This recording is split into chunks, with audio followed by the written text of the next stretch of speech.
Bienvenue sur Réel. Ici, vous entendrez des conversations simples et authentiques avec des personnes inspirantes. On parle de parcours de vie, de métier, de passion, sans filtre ni script. Bonne écoute à tous.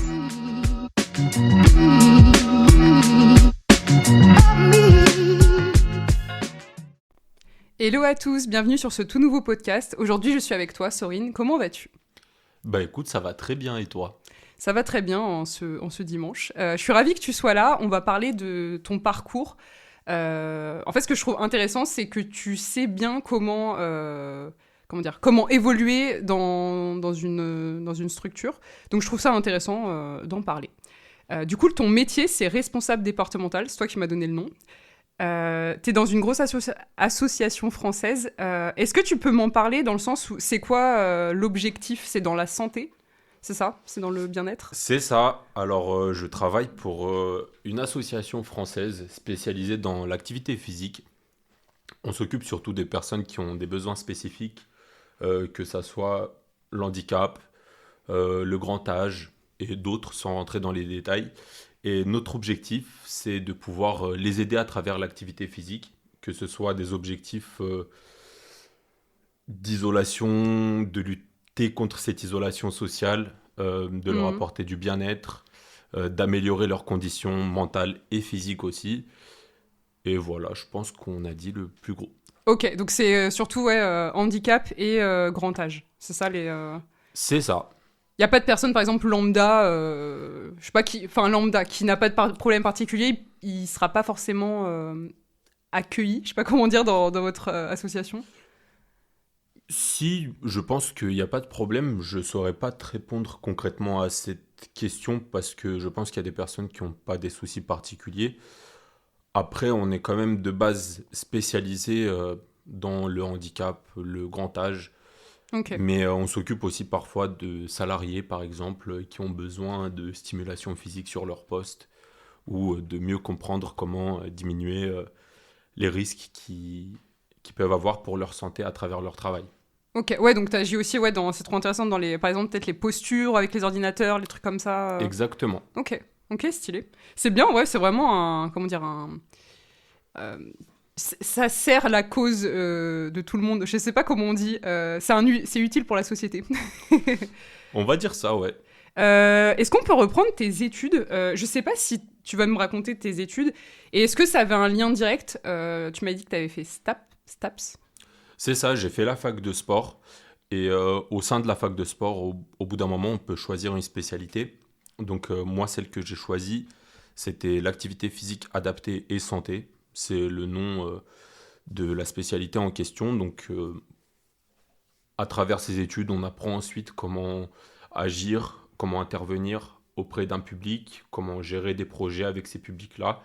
Et du coup, ça correspond à ce que j'ai fait comme métier au début. Ok. Est-ce que c'était nécessaire ? Il y avait vraiment besoin, tu sais, d'avoir un diplôme spécifique, tu penses ? Ou... Oui. Je sais pas du tout. Hein.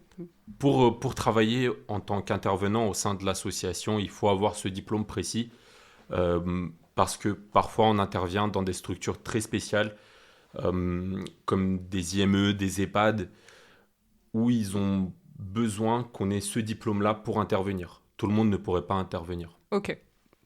Donc du coup, t'as fait ça, et ensuite, tu rentres dans l'association, et ton premier poste, c'est éducateur, c'est ça ? C'est ça, au sein de l'association, on appelle ça un chargé de prévention. Ok. Donc concrètement, comment ça se passe ? C'est que on a un planning avec différentes interventions qu'on doit faire pendant la semaine. Donc on a une vingtaine d'heures d'intervention par semaine, que ça soit pour des séances en groupe ou pour des séances en individuel. Donc on s'occupe à la fois de plusieurs personnes ou des fois d'une seule personne.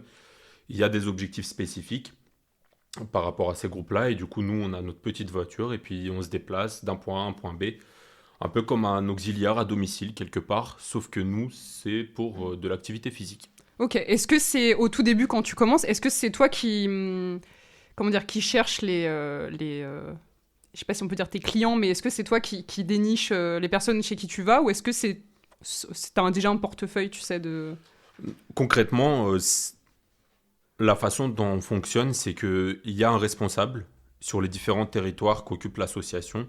Donc, si je prends l'exemple de l'Île-de-France, il y a un responsable par département. Ce responsable-là, il est en charge d'organiser les plannings, c'est une de ses missions. Ensuite, il nous transmet le planning et puis nous, on n'a plus qu'à aller aux endroits spécifiques qui ont été choisis. Ok, ouais, donc au début, ok, c'est le responsable. Et oui, c'est vrai on l'a pas précisé, mais ton association, elle est dans toute la France, mais là, toi, t'es en Île-de-France. C'est ça, Mais tout à fait. c'est vraiment une grosse association, pour finir la phrase. Ok, donc t'es éducateur et tu restes combien de temps à peu près que éducateur? Donc c'est plus d'ailleurs sur le terrain. C'est ça. Ouais, vraiment J'ai été opérationnel. totalement sur le terrain, ma première année à l'association. J'étais purement éducateur, donc j'ai donné des cours, j'ai pu rencontrer plein de publics différents. Euh, Ça va du tout au tout. J'ai rencontré des petites mamies de 90 ans qui n'avaient pas de problème de santé, comme j'ai pu rencontrer des enfants avec des handicaps très très graves, comme j'ai pu rencontrer des femmes qui avaient le cancer du sein qui était en rémission. C'est vraiment un métier où Ah, on tu n'a pas rencontres un... plein de gens. Ouais, c'est ça, on n'a pas un quotidien qui est monotone. En fait, ça varie tout le temps, sachant qu'il y a des projets qui sont plutôt court, donc on peut aller voir des personnes sur 14, 15 séances, comme il y a des projets plus longs où c'est à durée indéterminée, on s'occupe d'une personne vraiment sur un parcours beaucoup plus long. Ok. Est-ce que c'est ce qui te plaît le plus ou est-ce que c'est, je sais pas, par exemple, la partie scientifique, tu sais, du corps, vu que t'as fait STAPS, etc. Ou est-ce que c'est rencontrer les gens? Je pense que c'est un peu une combinaison de tout ça. Au final, de base, moi j'ai toujours été intéressé par le sport depuis plusieurs années, euh, plus spécifiquement par tout ce qui est lié à la préparation physique, le fait de performer, d'optimiser le fonctionnement de son corps d'un point de vue physique. Donc Hmm. oui, de base, on va dire que c'était ça, c'était pouvoir voir comment on pouvait aider ces personnes-là à mieux appréhender leur maladie, à diminuer les symptômes de cette maladie-là à travers l'activité physique. Euh, mais au final, en intervenant, je me suis rendu compte que tout ça, c'était secondaire et qu'au final, ce qui importait vraiment à ces personnes-là, c'est aussi l'accompagnement psychologique qu'on pouvait leur apporter à Hmm. chaque fois qu'on allait les voir. Bah ouais, surtout si t'as dit au début qu'il y a des personnes peut-être plus âgées, tu sais, il y en a plein en plus en France et peut-être même dans les autres pays qui sont bah, vraiment isolés en fait, qui sont seuls, c'est trop triste. Hmm. Tu sais, qui ont peut-être pas forcément de la famille qui vient tous les 2 jours Ouais, les voir. c'est un gros sujet de société. Aujourd'hui, pour donner quelques chiffres, on a à peu près 1,5 milliard de personnes âgées qui sont en isolement en France. Donc, bon, Milliards? millions, pardon. Je me suis dit, wow, on est C'est nombreux vrai que je d'un suis allé coup. un peu loin là. 1,5 million de personnes âgées qui sont en isolement. Donc, C'est énorme. ouais, c'est beaucoup. Ça fait beaucoup de personnes. Après, il y a plusieurs acteurs qui sont sur le territoire qui essayent de lutter contre ça, mais notre activité fait aussi partie de ça. Ok, trop bien. Euh, Ouais, attends, je voulais dire un truc justement sur les personnes âgées, mais j'ai oublié. Peut-être que ça me reviendra. Mais ok, non, je trouve ça vraiment trop bien. Genre, par exemple, moi, je sais pas, ma grand-mère, elle a de la chance, on est à côté, mais c'est vrai que ça me rendrait triste. Je sais pas, même imagine, tu sais, ceux qui sont ils sont dans les dom-toms et je sais pas, leurs grands-parents est là, c'est. Ouais, Ouais, c'est c'est un ouf. peu plus compliqué. Après, il y a des personnes qui sont isolées pour diverses raisons. Parfois, être isolé, c'est pas forcément être seul. On peut être très bien entouré et se sentir seul, par exemple, parce que on n'est pas compris par son entourage, parce que voilà, on s'entend plus ou Ouais, moins bien avec, etc., etc. ok. Et tu parlais, alors là, t'as donné un chiffre, je sais pas si t'as d'autres chiffres, par exemple, là, c'est vraiment toutes les personnes confondues, ou alors après, je sais pas si toi, t'as des chiffres comme ça, grâce à ton taf. Est-ce que tu sais si les personnes, enfin je pense que la réponse c'est non, on fait pas assez de sport en fait en général, j'ai l'impression moi la première assez sédentaire, je dois faire 1 heure à 2 heures de sport par semaine max, et en fait j'ai l'impression aujourd'hui mais enfin c'est le cas, tu sais, t'es assis dans ta voiture, t'es assis au taf, on est tout le temps assis, souvent devant un ordi, genre je sais pas, les gens font pas assez de sport tu vois. Aujourd'hui, oui, on est dans une société qui est de plus en plus sédentaire et ça fait déjà une petite vingtaine d'années qu'on s'en rend compte. De toute façon, quand on voit les pubs passer à la télé qui parlent des 150 minutes d'activité physique modérée par semaine ou de 75 minutes d'activité intense par semaine, c'est pas des chiffres qui sont donnés au hasard, c'est beaucoup d'études qui ont été faites Hmm. pour nous rendre compte que pour le strict minimum, pour rester en bonne santé ou du moins pour pas avoir des problèmes associés au manque d'activité, il faudrait bouger ce nombre-là de minutes par semaine. Ouais. Et je sais pas si c'est vrai, j'ai vu un truc sur Insta, c'est pour ça, vu que la source c'est Insta, je sais pas si c'est vrai, mais apparemment, à partir de nos 30 ans à peu près, tu perds du muscle chaque année. En mode, si tu fais pas de sport, ton corps, alors que c'est tôt 30 ans, tu vois, tu dépéris un petit peu hyper tôt, en fait, par rapport à ta masse musculaire. Tout à fait. C'est ouf. J'ai abordé ce sujet-là cette semaine en plus auprès de jeunes pour leur expliquer. En fait, on parlait du vieillissement du corps humain et on s'en rend pas vraiment compte. Mais en fait, entre nos 25 et nos 30 ans, on atteint un palier, on va dire. C'est là qu'on a les meilleures capacités physiques, on va dire entre guillemets, sans rentrer dans le détail. Et à partir de 30 ans, on commence à décliner petit à petit. Alors, à vue d'œil, on perd à peu près 10% de nos capacités toutes les décennies. Ok. Et pourtant, c'est tôt 30 ans. Enfin, tu sais, on a l'impression que t'es invincible à 30 ans. Enfin, tu vois, ça va, c'est ouf. Ça Oui, commence bien hyper sûr. tôt, en fait. Ça commence tôt, après on le remarque pas parce que ça représente quand même très peu. Mais Ouais. si on cumule ça, c'est à ce moment-là qu'on se rend compte que à partir de allez, 50, 60 ans, on commence vraiment à se rendre compte qu'on commence à manquer de force, on commence à manquer d'endurance, que Ouais. notre cerveau n'est plus aussi vigilant qu'avant, etc., etc. Putain, c'est ouf. Donc 10% par décennie. C'est pour ça, en fait, il faudrait commencer à avoir des habitudes tôt, que toute ta vie, tu fais du sport, tu fais de la souplesse, tu fais tout ça, en fait. C'est ouf. Ouais, exactement. En fait, c'est un peu comme une sorte d'épargne que tu vas faire pour le corps. Plus tu vas travailler tes capacités tôt, plus tu vas avoir un gros bagage que tu vas pouvoir maintenir au fur et à mesure que ta vie avance. Ouais. Et alors, je suis en train de... Après, on va revenir au sujet. Hein. Mes derniers trucs, genre, par exemple, moi, je bosse devant un ordi, et j'aimerais trop qu'ils mettent en place, tu sais, les bureaux où t'es debout. Mm. C'est trop bien. Pourquoi? Enfin, tu vois, genre, passer le cap, les entreprises, et même les, je sais pas, tout, où on est plus debout, quoi. En effet, pour être debout, pas assis toute la journée. Oui, ça reste une méthode qui est faite pour pas qu'on soit dans des positions prolongées trop longtemps. En fait, bon, moi je suis pas ergonome, donc je vais pas non plus rentrer dans le détail et parler de choses Non, mais ça où... fait, même sans être spécialiste, ça fait mal au dos, tu vois, ça, si tu te lèves pas toutes les heures, tu te tasses, tu vois. Ouais, c'est ça, tout à fait. Nous, par exemple, on conseille aux personnes de changer le plus rapidement de position, de ne pas passer du temps dans des positions prolongées. Donc, par exemple, les bureaux qui permettent de changer la hauteur de ceux-ci, au-delà Mhm. d'un réglage qui va être vraiment adapté à ton corps, ça te permet aussi de passer à la position assise, à la position debout et de changer au fur et à mesure de la journée. Ouais, Ce de qui ouf. fait que, si on prend l'exemple des muscles postérieurs qui sont énormément impactés par la position assise, du coup, ils vont être moins impactés parce que tu vas pas rester assis pendant 6 heures de suite, mais au bout d'une heure ou au bout de 2 heures, tu vas pouvoir te lever. Ok. Bon, trop intéressant, mais c'est vrai qu'on va revenir au sujet principal. Mais trop intéressant. Du coup, donc, oui, donc tu étais éducateur à peu près 1 an. Et ensuite, donc, du coup, tu es devenu responsable départemental. Il y a eu une petite étape intermédiaire entre-temps. Euh, il faut savoir qu'au sein de notre association, on fait beaucoup de choses qui sont liées à l'activité physique et au bien-être en général. Et Pour les salariés, tu veux dire? Enfin, pour plein de publics différents, Ah, ok, ok. on essaye vraiment de trouver des solutions pour tout le monde, ou du moins de les appliquer si on n'arrive pas à les trouver. Et une opportunité s'était présentée à moi pour devenir formateur pour une branche de l'association. Donc en fait, l'objectif, c'est d'aller voir des personnes sur leur poste de travail, la plupart du temps, et de les former sur le fait de s'échauffer ou sur le fait de bouger euh, au travail ou d'adopter les bonnes postures ou de prendre des risques par rapport à leur corps qui sont trop démesurés et qui pourraient avoir un impact plus tard.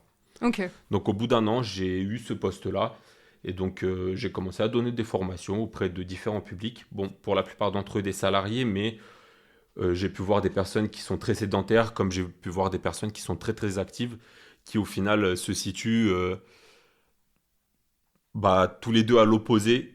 Mais Il y qu'on en a a la qui même bougent trop. problématique. Ah Ouais, et non, qui ouais, ont... ok. en fait, il y en a qui bougent trop, il y en a qui bougent pas assez, mais dans les deux cas, en fait, notre corps n'est pas fait pour ça. Il n'est pas fait pour trop bouger à l'extrême non plus, et il n'est pas fait pour ne pas bouger du tout.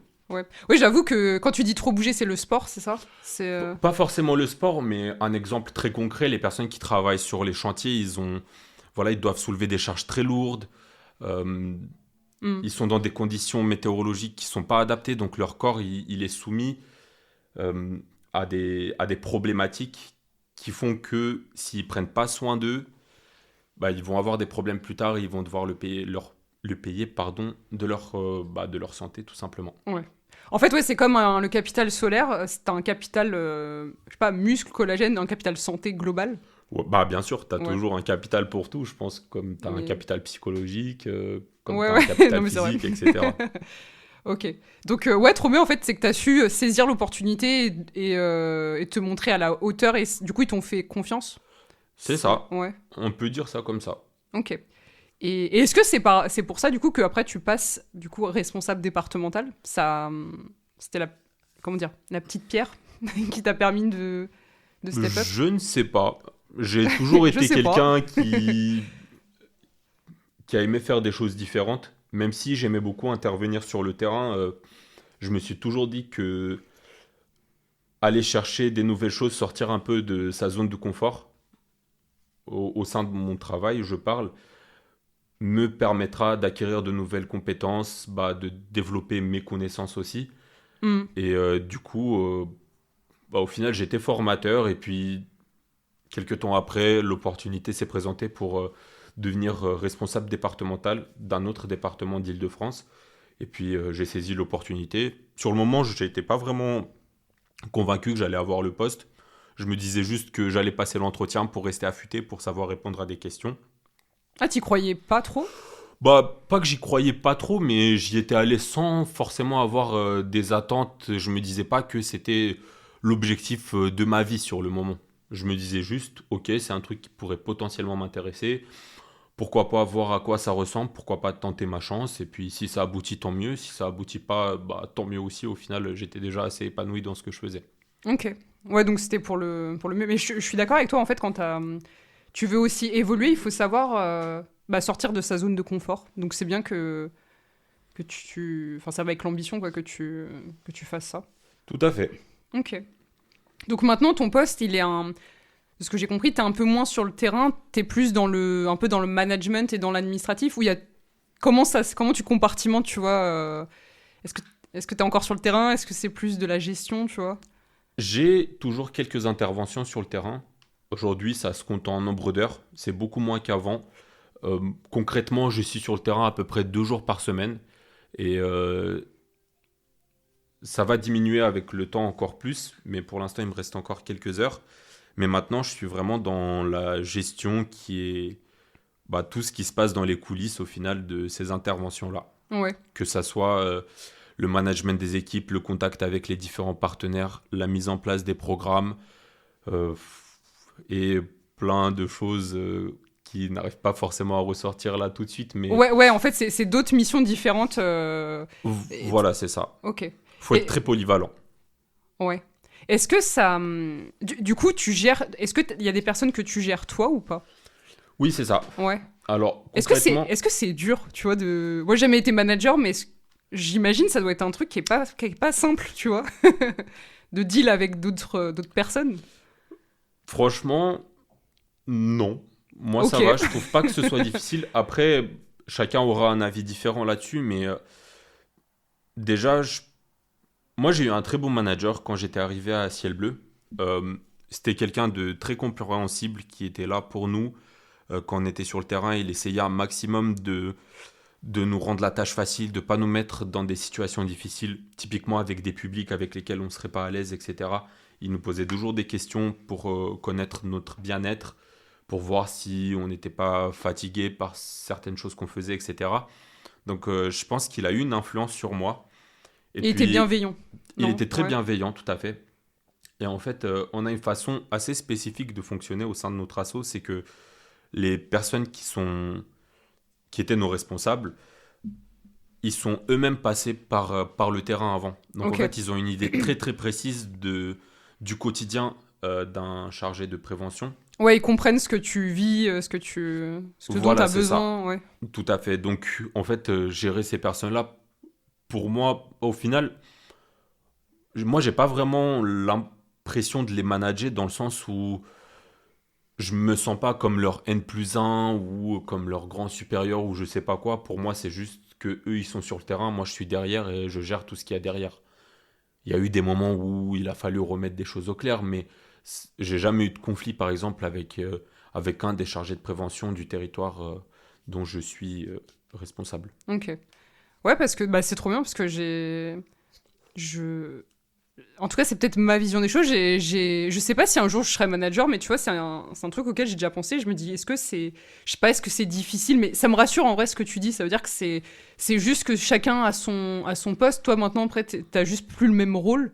Et c'est trop bien si ça se passe bien, en fait. Et Ouais, c'est ça. De toute façon, je pense que c'est un échange. Hein. Et je suis d'accord avec toi, où même moi, ma manager actuelle, elle m'a appris plein de choses. Peut-être que je lui ai aussi appris des choses, tu vois, mais c'est vrai que ça reste vraiment un échange, en fait, pour que les personnes évoluent, quoi. C'est ça. Après, je pense que ce qui facilite la tâche aussi, c'est que vu toutes les tâches qu'il y a à faire sur le territoire dont je suis responsable, c'est que en fait, on est deux responsables parce qu'il y a énormément d'activités, donc en fait, on gère l'équipe à deux. Et parfois, c'est bien aussi de pouvoir se reposer sur l'autre personne. Mhm. Parfois, on n'a pas les réponses à toutes les questions ou on peut pas être objectif à 100%. Donc, avoir un regard extérieur, ça t'aide à mieux gérer aussi par la suite. Ouais, de ouf, ok. Est-ce que ça t'a appris un truc sur toi-même, ce nouveau rôle? Je parle vraiment du rôle, hein, pas les tâches, par exemple, administratives et tout, compétences, mais plus dans... Je sais pas comment dire, plus dans la personnalité, on va dire. Tu sais, est-ce que ça t'a appris un truc ou pas? Je sais pas, par exemple, être patient, être à l'écoute. Mais j'ai l'impression que tu l'es déjà, mais est-ce que ça t'a appris un truc? Est-ce que ça m'a appris quelque chose sur moi-même? C'est une très très bonne question que je me suis pas posée jusque-là, mais oh, sûrement que ça a dû m'apprendre beaucoup de choses sur moi-même, le fait d'être responsable d'autres personnes ou tout Ouais. simplement de l'activité d'une association sur un territoire précis. Parce que on va quand même te demander d'avoir certains résultats, même si nous, nos résultats ne se comptent pas en chiffres à proprement parler, mais ils se comptent plus en le bien qu'on peut apporter aux personnes. Mais T'arrives à l'évaluer? Enfin, c'est une vraie question, j'avoue, c'est intéressant. Est-ce que vous avez des... J'avoue, c'est quoi le... Si c'est pas en chiffres, tu sais, c'est en... on a quand même des chiffres, mais on va dire que Est-ce que c'est des sondages, tu vois? Est-ce que c'est des... ouais, c'est ça. C'est Ok. des sondages. Par exemple, nous, dans l'association, on a toujours des questionnaires de satisfaction par rapport à ce que les personnes ont ressenti à travers notre activité, etc. Et on a plus de 95% de satisfaction. Donc, C'est énorme, c'est trop bien. oui, oui, forcément. Les gens aiment bien faire du sport, surtout quand il y a quelqu'un pour les aider. Donc, Oui, oui, non, mais ça, la vous plupart du auriez temps, pu ça se être passe bien. des... désolé, mais vous auriez pu être des gros cons et t'avais pas de... Ouais, c'est Non, vrai. non, mais... Mais bon, ça fait à peu près une trentaine d'années que l'association existe. Si ça avait été des gros cons, entre guillemets, je pense pas qu'ils seraient encore là aujourd'hui. Ok. Ok, ouais, je savais pas que vous le mesuriez comme ça. Est-ce que c'est toutes les assos ou c'est... je m'y connais pas, hein, Moi non plus. Ok, C'est une bonne moi non plus, question. ok. Ça doit dépendre des associations et de ce qu'ils font, mais ceux qui n'ont... Ceux qui ont pour objectif plutôt le bien-être des gens à travers n'importe quelle activité, ils doivent poser des questions aux personnes à la fin pour voir si Ouais, si ça l'activité plaît. qu'ils proposent, ouais, ça plaît ou si ça a un impact, tout simplement. Ok. Ça, c'est trop important, je trouve, de demander même autre qu'association, tu sais, un feedback en mode comment vous nous avez trouvé, etc., pour évoluer. C'est une méthode qu'on utilise aussi en interne. Du moins, ma collègue et moi-même, en tant que responsable, nous, on a tendance à prendre du temps avec les chargés de prévention pour leur demander si tout se passe bien, si les temps de trajet en voiture sont pas trop longs, s'il n'y a pas des pénibilités avec certains groupes ou avec certaines personnes. Parce que pour Ouais. nous, en fait, quelque part, ton équipe va être à ton image en tant que manager. Donc, nous, par exemple, depuis que je suis sur le territoire, l'équipe elle tourne hyper bien, on n'a pas eu de problème. Je pense aussi parce que on prend soin d'eux et on Mhm. s'inquiète de leur bien-être. Ouais, c'est trop important, en fait. Ça devrait être la base, tu sais, enfin, un peu de tous les fonctionnements, quoi, de savoir si les gens sont bien. Parce que forcément, si t'es bien, ton travail va être meilleur. Ah bah tu vas être plus efficace, ça c'est sûr. Ouais, c'est ça, en fait, tu vas être meilleur dans tout, quoi, dans ta vie psychologiquement, dans ton travail, et donc même tes clients, tes patients, enfin... Ça, Ouais, c'est tout trop à fait. bien, ce terme de management. Est-ce que tu aurais un conseil justement pour quelqu'un, je sais pas, qui là il prend un poste de manager et il a jamais fait ça? Est-ce que t'aurais un conseil ou pas, tu vois, un truc que tu retiens, je sais pas, être comme tu dis, peut-être être à l'écoute, tu vois, je sais pas. D'un point de vue technique, Si on doit commencer par ça, je pense que être un bon manager nécessite d'avoir une très bonne organisation et comme on a pu discuter un peu plus tôt en off, de savoir prioriser les tâches, de se rendre compte de ce qui est le plus important à faire et dans quel ordre tu dois le faire afin que l'impact ensuite sur le travail soit le plus positif possible. Hmm. Après, d'un point de vue humain, je pense que c'est important de se mettre un peu à la place des autres, d'essayer de bien connaître son équipe, de se dire que les gens parfois font des choses pas forcément contre toi en tant que manager, mais parce que dans leur vie, il n'y a pas que leur travail au final. Ouais, Donc, tout a un impact. Ouais. ouais, il faut savoir prendre du recul parfois et de pas trop se mettre la pression. Parfois, on peut avoir de la pression dans notre travail. Et moi, je sais que ma collègue, elle est plus assujettie à ça. Et moi, je suis plutôt la force calme qui essaye de calmer un peu les choses. Parce qu'au final, s'il y a un truc qui tourne pas bien, bah, c'est pas grave, il n'y a pas mort d'homme, quoi. La terre, elle va pas exploser. Ouais. Mais c'est vrai, on a tendance à vouloir bien faire. Il y a peut-être aussi de l'exigence envers soi-même. Mais même moi, tu sais, des fois, je me mets la pression. C'est vrai, t'as tellement envie de bien faire, tu vois, que tu te mets cette pression, alors que pourtant, tu peux avoir, comme tu dis, c'est bien, en vrai, tu vois, t'as de la pression, mais après, tu prends du recul et tu fais l'équilibre aussi, ou dans le fait de se dire que t'es humain et t'es pas non plus parfait, quoi. Exactement. Mais je pense que plein de gens peuvent se reconnaître avec ta collègue. Des fois, c'est dur, je trouve. C'est pas facile, non, mais c'est sûr. Après, c'est une question de personnalité aussi. Ça va au-delà du travail. Il y a des personnes qui sont un peu plus assujetties au stress, que ça va toucher un peu plus facilement. Et puis, dire aux gens de prendre du recul, c'est bien, mais En c'est fait, plus facile à dire qu'à faire. ouais, on a tous un fonctionnement différent. Genre, tu vois, quand les gens sont en stress ou en colère, on réagit. Tu vois le fonctionnement des gens, genre, on réagit tous différemment, c'est ouf. Ouais, c'est sûr. Après, le stress, je pense que c'est pas forcément une mauvaise chose dans le sens où moi-même, si je dois parler des formations, par exemple, au début, ça me stressait énormément parce que je me disais, ok, est-ce que je vais être à la hauteur? Est-ce que je vais rien oublier de dire? Est-ce que j'ai les compétences pour faire ça? Mais justement, le fait d'être stressé m'a permis d'aller chercher ces infos que je trouvais manquantes, d'aller lire le contenu pédagogique ou de le développer parce que je le trouvais pas assez bien. Donc au final, ça m'a permis de m'améliorer. Il y a du bon et il y a du mauvais stress. Je parle pas Ouais. du stress où on commence à trembler Ouais, et qu'on non. n'arrive plus à parler. Non, c'est ça, bien sûr, ça peut être aussi positif vu que ça te donne de l'adrénaline et Mm. ça te challenge. De toute façon, dès que tu. Pour revenir à ce que tu disais au début, quand tu sors de ta zone de confort, t'as forcément du stress, mais là, c'est vraiment un indicateur où c'est bien. Parce que ça veut dire que tu vas évoluer. C'est ça. Euh, Comment on évolue pour toi en mode. Genre, j'ai l'impression que t'as vraiment le profil en mode. Comment dire, qui évolue vite verticalement, tu vois.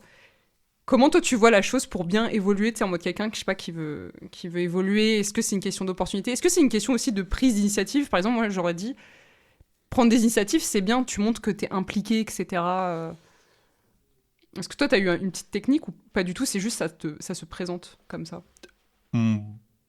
Je pense que ils ont dû voir dans mon profil que j'étais quelqu'un qui était partant pour faire plein de choses, que j'étais de nature curieuse et que ça me dérangeait pas d'aller essayer des nouveaux trucs, justement de sortir de ma zone de confort. Et bah, les gens ont pu s'appuyer sur moi quand ils en avaient besoin, ce qui a fait qu'ils ont trouvé que j'étais quelqu'un de fiable. Donc quand on sait que tu es quelqu'un de fiable, forcément on va pouvoir te donner de plus en plus de responsabilités. Après, ça va être un peu à contre-courant de ce que j'ai dit un peu plus tôt, mais moi j'aime bien performer, même dans le domaine associatif. Moi j'aime bien que les choses soient bien faites, que j'essaye de les faire du mieux possible. Mais ça, c'est par rapport à moi-même. C'est pas parce que je me mets la pression, c'est parce que j'aime bien aller chercher un peu plus haut. Donc, Ok. en essayant d'être comme ça tout le temps a fait que potentiellement j'ai pu monter. Ou juste peut-être parce qu'il m'aimait bien, j'en sais rien. Non, Ça, mais moi je pense que c'est très bien de dire à ceux qui nous écoutent en mode que quand tu montres que ouais, t'es ouvert à, tu vois, on te propose de faire quelque chose de différent et que t'es ouvert, ça envoie un bon message, quoi. ouais, tout à fait. Ah, j'ai une question, enfin, on sort un peu du film, mais du coup, l'association, je trouve ça trop bien ce qu'elle fait.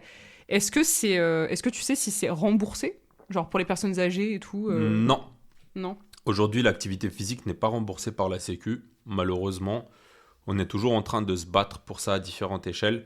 Bah ouais, c'est dommage. Mais vu que on a certains de nos collègues qui sont très très bons, on a réussi à développer des partenariats avec des très gros acteurs sur le territoire français et européen d'ailleurs, qui nous permet aujourd'hui de proposer de l'activité physique aux personnes qui n'en ont pas les moyens.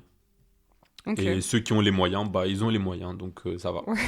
Non, mais c'est trop bien, j'avoue, même au niveau européen, il n'y a pas que la France qui est concernée par soit les personnes isolées, soit par les enfants qui ont enfin, même les personnes qui ont du handicap. Donc c'est trop bien pour ces minorités, entre guillemets, que ce soit remboursé, que vous soyez tous là, quoi. Ouais, c'est ça.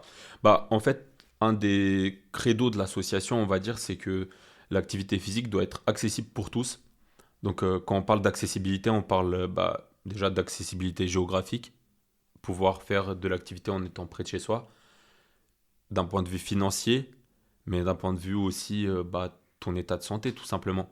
Parce que une personne qui n'a pas de problème, elle peut sortir en bas de chez elle, aller faire un footing. Si tu vas prendre une personne qui est en fauteuil roulant, ça devient vite plus compliqué. Et nous, on essaie de rendre accessible pour tout le monde. Ok. Avant de passer à la dernière question, une autre petite question se greffe dans ma tête. Est-ce que ça te manque un peu le terrain, ou vu que tu disais t'en as plus que 2 jours par semaine, ou ça va? Par exemple, les petites mamies de 80 ans, est-ce que ça te manque d'aller, je sais pas, de donner des cours et tout, tu vois, aux personnes? Ça me manque pas tant que ça parce qu'à côté, je donne des cours à mon propre compte. Donc au final, je continue à garder ce côté terrain, entre guillemets, on va dire. Et puis pour l'instant, j'en ai encore dans mon quotidien, même avec l'asso. Donc ça va, mais je pourrais peut-être répondre à cette question d'ici 1 an ou 2 quand j'en aurai peut-être plus. Et peut-être que ça me manquera, mais j'en sais rien. Vu que j'aime bien passer d'une chose à l'autre, je pense que je trouverai d'autres trucs qui m'intéresseront tout autant. Ok. Et donc du coup maintenant, c'est quoi la suite pour toi? Est-ce que du coup il y a un nouveau poste peut-être pour toi, ou c'est quoi la suite? Du coup, la suite, c'est que je pense que ma mission en tant que responsable départemental a été accomplie. Quand j'avais passé l'entretien pour cette mission-là, je leur avais dit que je comptais pas faire ma vie dessus non plus. Et que toujours dans mon petit défi de performance, je voulais qu'on soit un territoire qui tourne bien. Et au final, c'est une mission qui est réussie aujourd'hui. Bravo. Merci.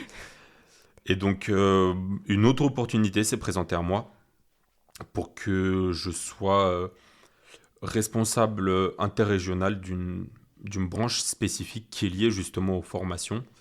Et donc, je vais plutôt m'occuper du développement de cette branche-là et de l'animation des formations. Donc, au final, si je vais continuer à être sur le terrain, mais d'une manière un peu plus différente, un peu plus ponctuelle, on va dire. Mm-hmm.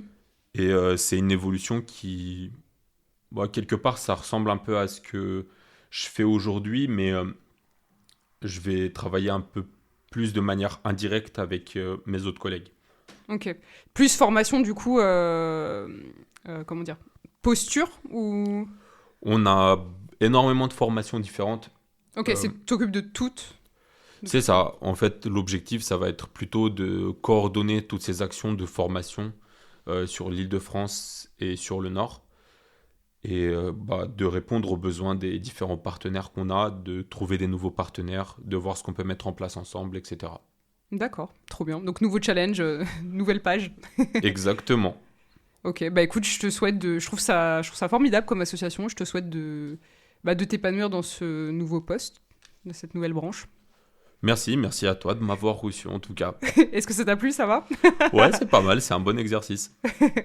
En tout cas, ouais, c'est moi qui te remercie. C'était trop cool. J'espère que ça va plaire aux auditeurs et qu'ils vont apprendre plein de choses. Et peut-être que ça va aider ceux qui sont en STAPS et qui savent pas quoi faire. Espérons-le. Merci Sorine, bonne écoute à tous. Et voilà, ce podcast est déjà fini. Merci d'avoir écouté, j'espère que cet épisode vous a plu. Si c'est le cas, n'hésitez pas à le liker, à le partager et à vous abonner pour ne pas manquer les prochains épisodes. À bientôt.